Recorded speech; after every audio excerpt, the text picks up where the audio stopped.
Ladies and gentlemen, boys and girls, children of all ages, you know who it is. It's your boy, World of Wrestling, here today to discuss about AEW Dynamite, June 22nd, 2022 review. I would like to apologize to anyone that was interested in hearing my thoughts on the Impact Wrestling Slammiversary 2022 review. I do apologize. Yesterday, I actually did get sick. I wasn't feeling very well, and I ended up not doing the review. I will upload a review on that on Thursday tomorrow, immediately after I'm done with work, so I'll give you guys my thoughts and feelings on that event. But in the meantime, and by the way, any of you that are interested in Impact Wrestling, I will be doing Impact Wrestling episodes on a weekly basis on Monday nights from now on. So that's when I will do the reviews. Unless there's a pay-per-view coming up, the go-home shows will be on the actual day of the event. So if there is a pay-per-view within that month, that I'll have to do it on a Thursday live and then give you guys the review on that if I have the time to do so. But, and the reason why I'm doing that, by the way, is because of the fact that WWE absolutely sucks. If you guys did not catch that 3-hour watch-along episode that I did this past Monday on June 20th, which I think is what got me severely sick, I had a slight fever, I had the chills, I also had the sweats. My body temperature was totally out of whack the entire day yesterday. I almost called out sick, but since I work from home, I didn't have to worry about doing that. My boss told me to take my time with work and just do the best I can. So I went ahead and I didn't skip out on work. Thankfully, I didn't miss out on any pay, and I was able to keep my numbers up for my job and everything else in between. Need those bonuses. But anyway, personally, I will never do another one of those Raw live watch-alongs ever again. Somebody in the chat, I believe, asked me if I would ever do an AEW watch-along. I may do that for a Dynamite episode someday. Not sure yet when I'll do that. Apologize about the burp there. Had a little gas that came up. But yeah, I may end up doing a watch-along for a Dynamite or possibly even pay-per-view on a holiday weekend, maybe All Out. Yeah, I think I'll do a watch-along for All Out this coming September of this year. Give you guys my full-on feelings about it as it goes on, so I don't have to do a review immediately after the show goes off the air, which generally ends around 12 o'clock-ish, and I just don't want to end up having to do a fucking review right after the damn show's over. So I might as well give you guys a 4+ hour review, watching it live as it goes, and give you guys my thoughts on it. Anyway, so now that we got that out of the way, let's get into Dynamite and give you guys my opinion and feelings on this show, pretty much. Personally, my friend Matt87 Eagle, he went ahead and he texted me and said, "Dude, this was a great fucking go-home show." I'm like, all right, chill. Relax. It was a good go-home show, but great? Dude, seriously. Great is not a good word to describe this. This was an okay go-home show. This was decent. This was good. But great? No. I've seen AEW give us really great go-home shows going into a pay-per-view. But this was okay. I mean, I'll give them credit. They had some nice surprises from New Japan Wrestling. Okada showed up on the fucking show, which was the biggest shock. Bryan Danielson has made an announcement. There will be an appearance for a new superstar that's joining the Blackpool Combat Club. So he's got someone replacing him. He actually has an injury that's keeping him out of action. But he is not permanently out for a long time. It's only temporary. It's probably even shorter than CM Punk's injury at this point. You got to see Tanahashi wrestle, which I have to say, guys, you guys might hate me for this, but I did not like his performance. I've seen him perform in New Japan Wrestling when I had subscription to New Japan Wrestling World. I'll tell you what, man, he had better performances than this. I think this has to do with old age. I'm not going to, disrespect the dude in any way, but seriously, man, this was not a good performance by him. This is a little concerning for the main event. The rest of this card, man, wow. This card is pretty fucking good on paper.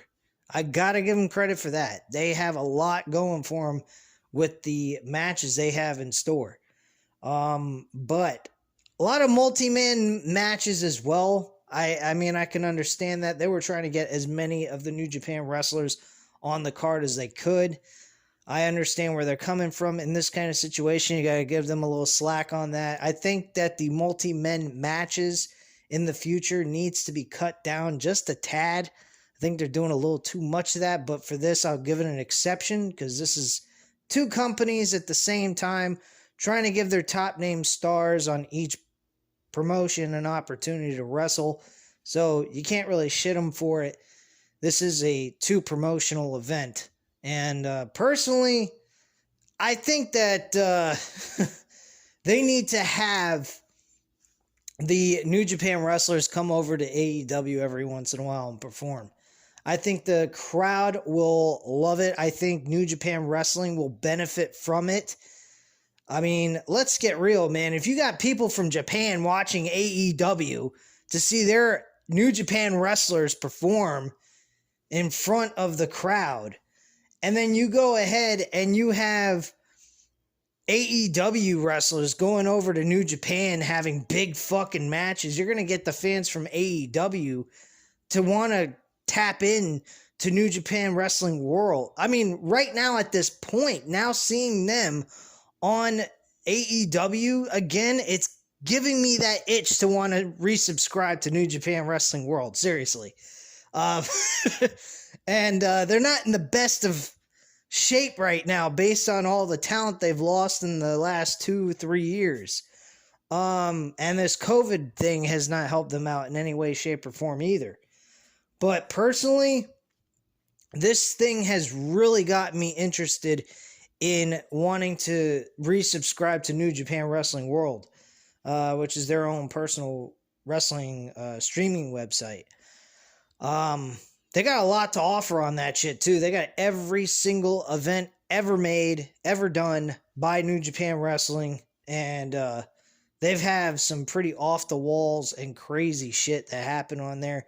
Quite a few great moments occurred on New Japan Wrestling, but you got to go looking for it to be able to find it. I think that it would be beneficial for both companies to work together, allow each other to use each other's talents and whatnot. I mean, AEW has done that with New Japan Wrestling, but New Japan Wrestling just started this. I think they may want to consider allowing every once in a while a let a New Japan wrestler perform over there. I mean, they've let Suzuki actually perform over here in the United States with AEW, but I'm talking like on a regular basis. Like we get to see fucking Will Ospreay, which by the way, we got to see Will Ospreay perform once again in another 6-man tag team match with Orange Cassidy in the match. That was kind of a WWE type booking situation. They just didn't have Will Ospreay lose to Orange Cassidy, thank God.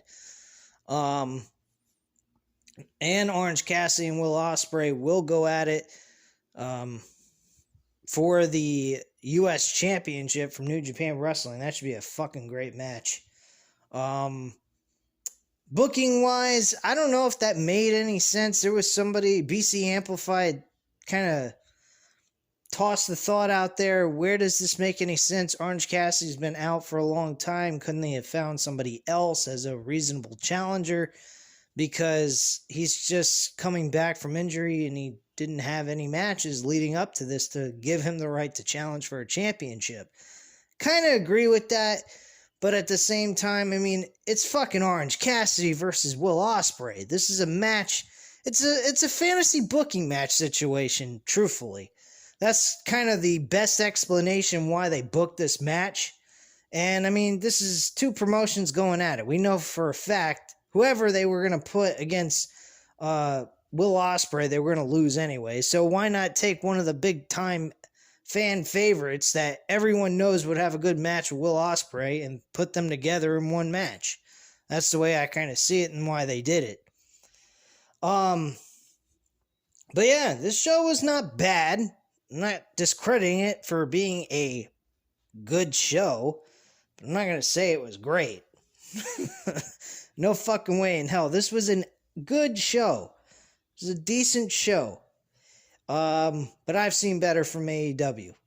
They have way higher standards than this. This was a good go home show. But again, like I said, I can remember some go home shows that were even better than this. So let's get right into it. Bryan Danielson came out. He announced that he will not be performing at the Forbidden Door against Zack Sabre Jr. There will be a replacement and also a new member of the Blackpool Combat Club. My thoughts on that, and that same person will be appearing in the Blood and Guts match as well on June 29th. Who it's going to be, I have no fucking clue. I can't even guess who it could be. This is definitely a mind scratcher. This is a head scratcher, man. This is really something you got to really do some research on and try to think and predict who this could be. I don't think it's going to be a guy from New Japan Wrestling. Shit, I really don't know. I mean, it could be Wardlow. I mean, he could go after Wardlow and put him in this situation. This would do Wardlow a ton of good, but Wardlow's not a technician wrestler. So I don't know if Wardlow is even the choice here, but Wardlow would be very beneficial for the BCC in that Blood and Guts match to get some muscle in that ring for them to get the advantage over JAS. So I'm not sure, but I'm not going to say Wardlow just yet. We'll have to wait and see on that. But Wardlow is possibly a good choice, but he said a good technician wrestler like himself, so Wardlow's kind of out of the picture. He only makes sense for the Blood and Guts match, in my opinion. Match with Zack Sabre Jr., I don't think that would be a good mesh. I think Zack Sabre Jr. runs circles around Wardlow when it comes to the technician wrestling abilities, so I wouldn't even say Wardlow's the pick. Wardlow was on TV tonight. He was cutting a promo about the TNT Championship. That's where his focal point has been this entire time. So, World Championship, the Forbidden Door pay-per-view even, has not really been his focus at all at this time. So I think Wardlow's kind of out of the picture. Who else could it be? I mean, Kenny Omega maybe, but Kenny Omega is part of the the Undisputed Elite. His group is together doing their thing. I mean, I don't know who the fuck it could be. If you guys know, leave a comment down below and let me know, because I can't even come up with the slightest clue of who it could be. I mean, Wheeler Yuta could be it, but he said there's going to be a new member to the Blackpool Combat Club. So I'm not sure. I'm really not. But yeah, that was pretty much what took place there. He was he was kind of upset, but not. He was very optimistic in this situation because he knew this injury was not bad. He's talked about all of his injuries. He had a broken neck, a separated shoulder, an a broken eye socket, and what have you. So he's been through a lot of laundry list of injuries in his career. So he's not too concerned about this one. This one's not even the top tier worst injuries ever had in his career anyway. think the worst one he ever had was in 2014. That was pretty fucking bad. So what happened next is we had a 6-man tag team match. We had Trent Beretta, Rocky Romero, and Orange Cassidy against Will Ospreay, Mark Davis, and Kyle Fletcher in a 6-man tag team match. This match was pretty dang good. I mean, it was pretty much similar to last week's match. Nothing really special happened here technically. Last week we had Will Ospreay and Dax Hardwood. So yeah, that's from 2 weeks ago. Excuse me. So yeah, this match was pretty much like the one from 2 weeks ago. Will Ospreay was good.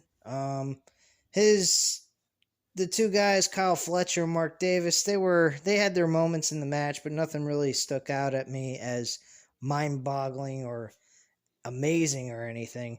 So I really wasn't too keen on them so much.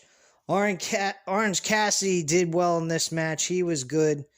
Trent Beretta and Rocky Romero, they kind of felt like the other two, Kyle Fletcher and Mark Davis. They had their moments, but nothing really stuck out at me all that much. And Orange Cassidy picked up the victory with the Orange Punch, or the Superman Punch, to one of the guys Will Ospreay was tag teaming with. I believe it was Kyle Fletcher. He connected with the Superman Punch and then got the 1-2-3 for his team. So they walk away with a victory for this match, giving Orange Cassidy kind of that advantage moving forward into the pay-per-view, facing Will Ospreay for the IWGP US Championship.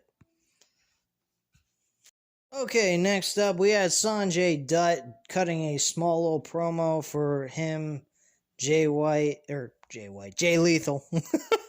Jay Lethal and Sonya Singh, or whatever the fuck his name is. Nor do I even care. He's not that important. But the big hype up in this promo was that Jay Lethal wants a shot at the Ring of Honor TV Championship. That's the big focal point in this program that they got going here. So that should be pretty exciting. Jay Lethal versus Samoa Joe for the Television Ring of Honor Championship. I think that would be pretty good. Next up, we had an interview with Tony Schiavone interviewing Christian Cage in the middle of the ring. Now, Tony Schiavone didn't do a whole lot of talking, which usually he doesn't. He's usually interrupted by the wrestler. He can't even conduct a normal interview with any of these fucking egotistical cocksuckers.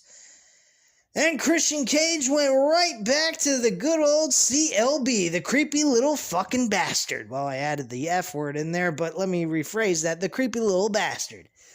But boy, oh boy, did he knock this promo out of the freaking park, man. He killed it. He crushed it. He hit it out of the freaking stadium, man. This was freaking terrific. Hill-like promo work by Christian Cage. This was the second best promo compared to what MJF has done. Holy shit, man. Excellent job by Christian Cage, man.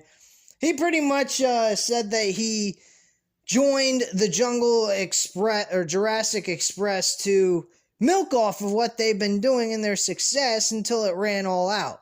Kind of sounds like what Vince McMahon does with all of his performers, as well as now his own fucking company. Yeah, I know, I gotta throw that little jab. I hate WWE.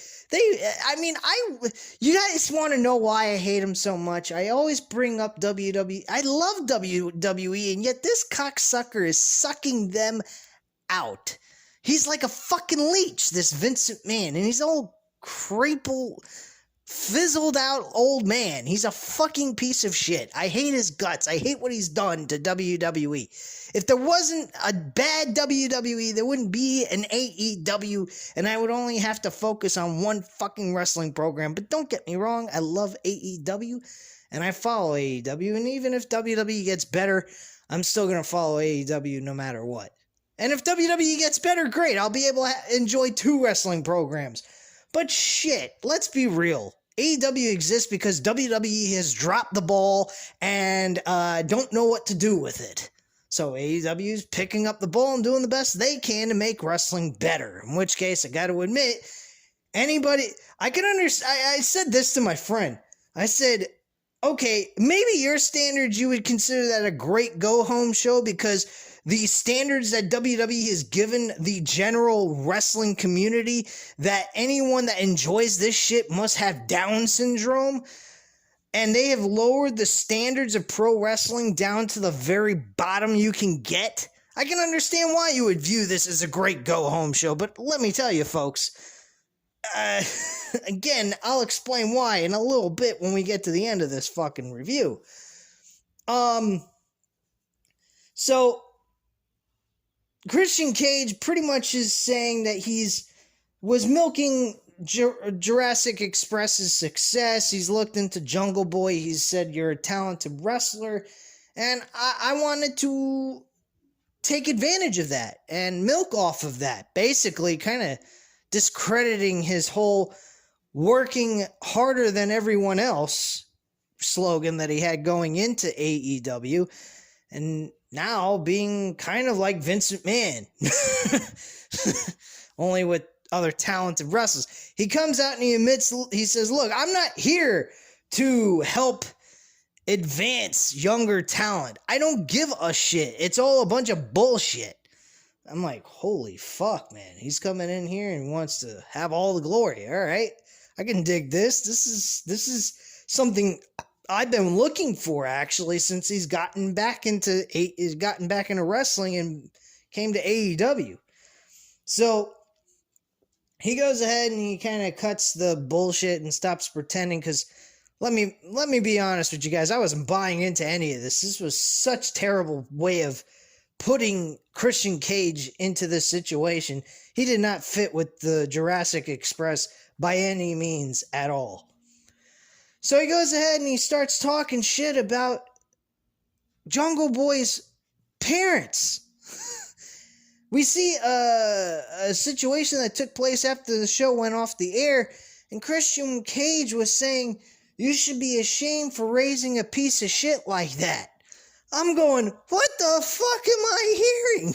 She gives him the bird, and they're cussing back and forth at each other, and I'm going, what the fuck? Holy shit.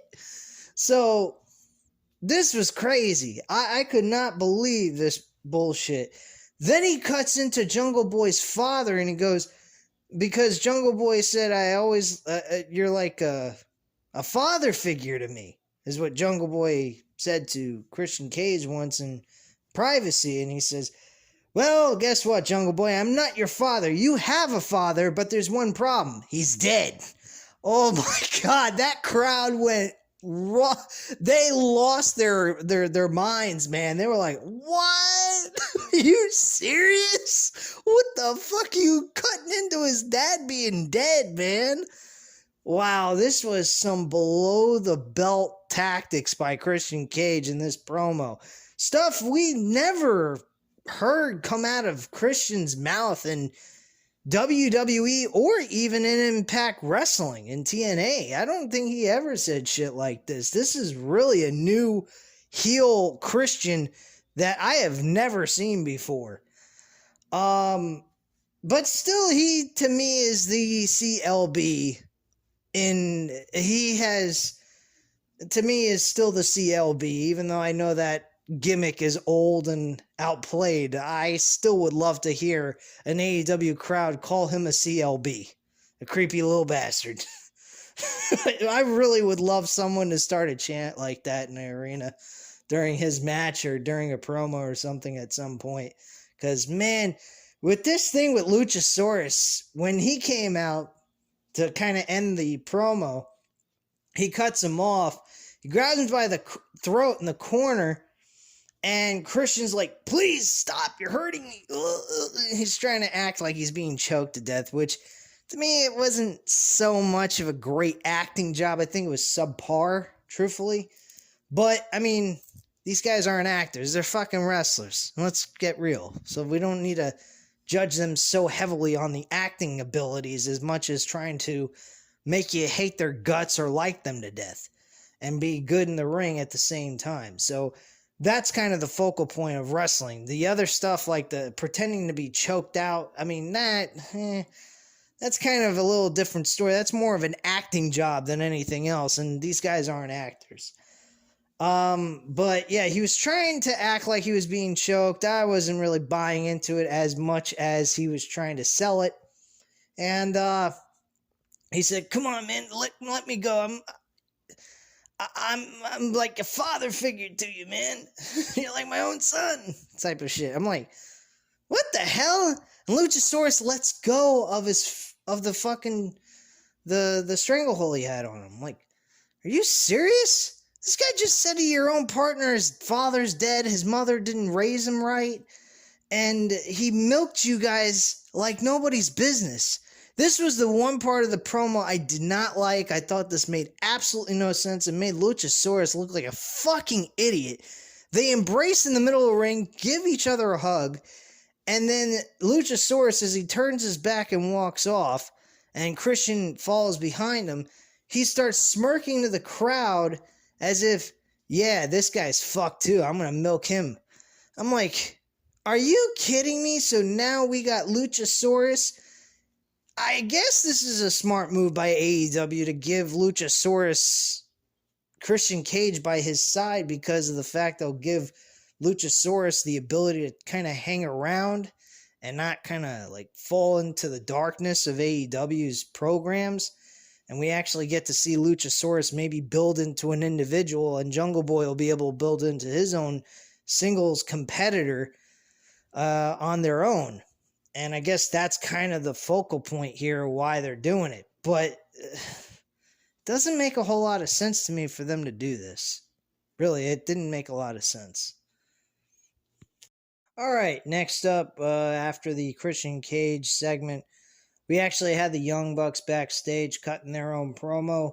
There has been a new match added to this entire show, to the Forbidden Door, I should say, and that will be the Young Bucks joining up with the Blackpool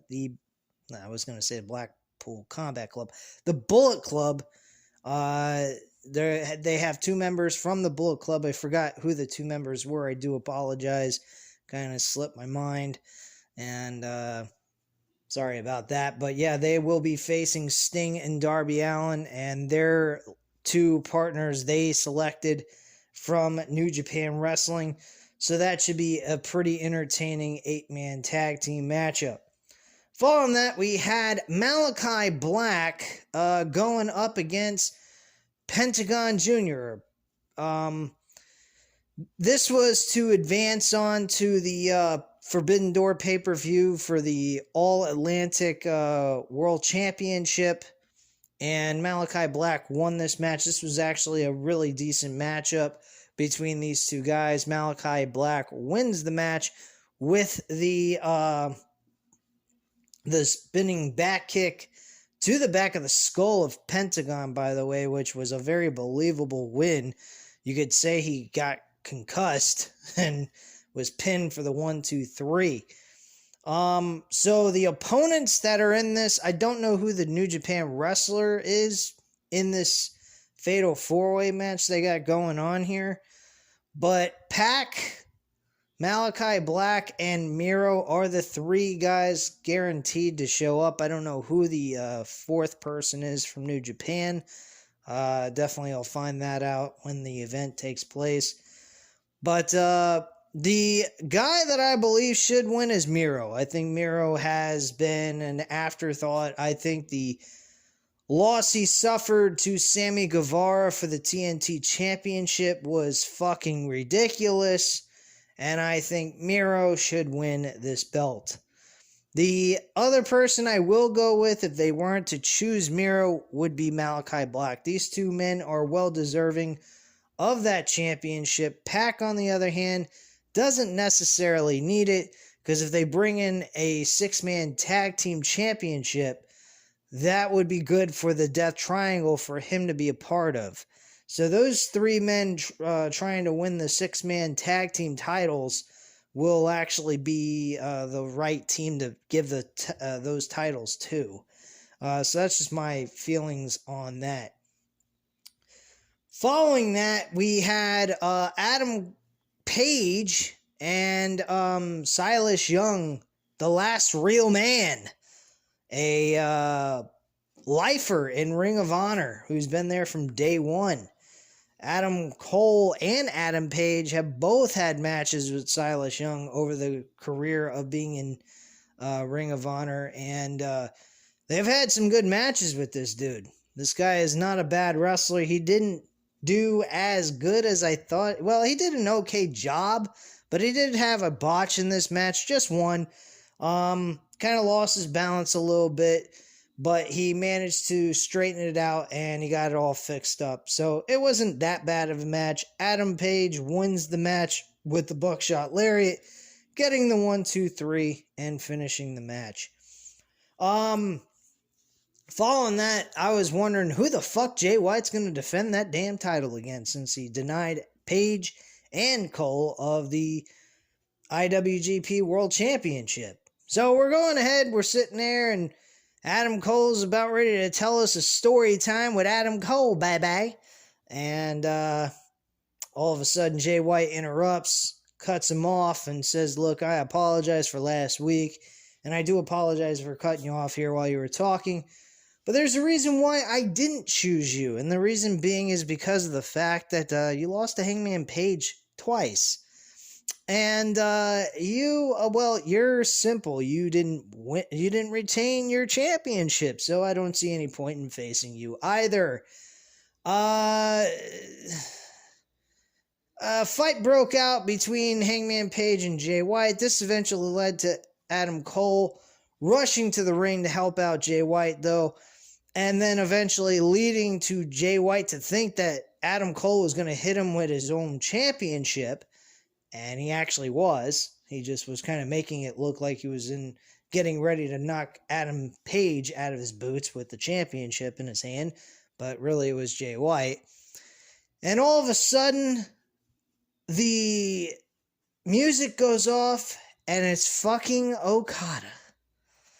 The biggest thing at a New Japan Wrestling outside of Tanahashi. And man, did that crowd fucking erupt. I'm going, I'm wondering what kind of music this is. Because I'm like, who could this be? And then all of a sudden I see him coming out of the tunnel. I'm like, oh shit, no wonder. I haven't heard Okada's music in like 3 years or something. 2-3 years now. And I just forgot how his entrance music sounded, so I didn't know it was Okada until I saw him appear out of the tunnel. I'm like, oh my lord. We got Okada? What are they going to do? Jay White versus Okada? They later confirm it's going to be a fatal 4-way match, and that's pretty much that. So Okada is appearing at Forbidden Door. Fortunately, in a fatal 4-way match, multi-man match. Once again, this kind of sucks a little bit, but let's be real, it's a fatal 4-way. We got Okada on this fucking show. You can't have New Japan Wrestling without Okada. Come on. He's one of the fucking best. That's like expecting back in the day Stone Cold Steve Austin to not be on a fucking pay-per-view without being injured. If he wasn't injured, you'd see him on a fucking pay-per-view, guaranteed. There ain't no damn way they'd keep Steve Austin off of a WWF pay-per-view back in the day. He was the number one star. Okada's no different. New Japan Wrestling's starring on a fucking pay-per-view. They're bringing Okada to the damn show. So, I mean, they'd have been the dumbest groups of people on the planet. Unless the guy was injured, there ain't no reason why Okada shouldn't be on this fucking show. Plain and simple. That would have been the biggest mistake by New Japan Wrestling they've ever made in their fucking lives. And I don't know what other mistakes they've made in the past that could be worse than this, but that would have been pretty far up there as bad decision making. But yeah, Okada is officially part of the Forbidden Door card, and he will be competing for the IWGP Championship. In this situation, I'm going to say Jay White is going to retain the championship. I don't think they're going to give the IWGP World Championship right back to Okada. I think that would be the dumbest fucking move they have ever done. And let me tell you something. Jay White won the World Championship 3 years ago against, I think it was Tanahashi. And then 2 months later, he lost that championship to Okada at the fucking G1 Climax Supercard of Honor pay-per-view at the New Japan Wrestling and Ring of Honor show at the Madison Square Garden event. And if they do that again here, I am going to be fucking pissed. This will suck ass if they give the title back to Okada. I don't think Okada needs to win the damn championship. He's gotten a lot of title reigns in New Japan Wrestling. So let's give it a rest. Jay White's the future of New Japan Wrestling, even though he's not a Japanese wrestler. So the next segment on the show that took place was Tony Schiavone actually interviewing Jade Cargill and one of the baddies, Kiera Hogan, but Red Velvet was not there during this promo. Red Velvet actually suffered an injury at one point last week, so she is out for a small period of time. And Jade Cargill's promo was pretty much stating they're looking for a replacement for Red Velvet while she is out to add on to the baddies with Jade Cargill and her group. So she's accepting all photographs, pictures, what have you. And please make it Christian PG type photographs. I'm going, what the fuck? This was such a waste of time. Like, who cares? Red Velvet's out with an injury. Live with it. Athena and Chris Statlander reply back in another promo afterwards about how they don't care and Jade Cargill should cut the shit and they're going to wipe all of the baddies and everyone, including Jade Cargill, until one of them becomes the TBS Women's Champion. I think either one of them would be fine. I'm not really... This is really kind of a difficult situation to have both of them chasing for the TBS Championship when only one of them can win it. So it leaves one person out of these two. And I don't know which one I would go with because either one of them's a good pick. So this is kind of an oddball situation for AEW in this program here. But I mean, whatever decision they make, I hope it's a good one. Maybe it leads to Athena joining Jade Cargill and becoming one of the baddies and turning on Chris Statlander altogether. Who the fuck knows? I don't know, honestly. But we'll see how this unfolds. This should be pretty interesting how they move forward here with these two women trying to chase after the TBS Championship. Maybe they force them to face each other to crown a number one contender to face Jade Cargill for the TBS Championship, and that's how they resolve the issue. Otherwise, I guess they do a triple threat match. I don't know. That kind of stacks the deck against Jade Cargill.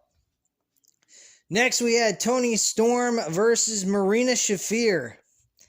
This match by Marina Shafir, I don't know, it was a little bit better, but I particularly do not care about Marina Shafir. I think the way she moves in that ring, she moves like she's a fucking robot. She is very awkward in that ring. I mean, she does not fit in pro wrestling. Maybe she's great in MMA. If that's the case, she ought to go back to that and do that as her career, depending on her age. But wrestling is not her thing.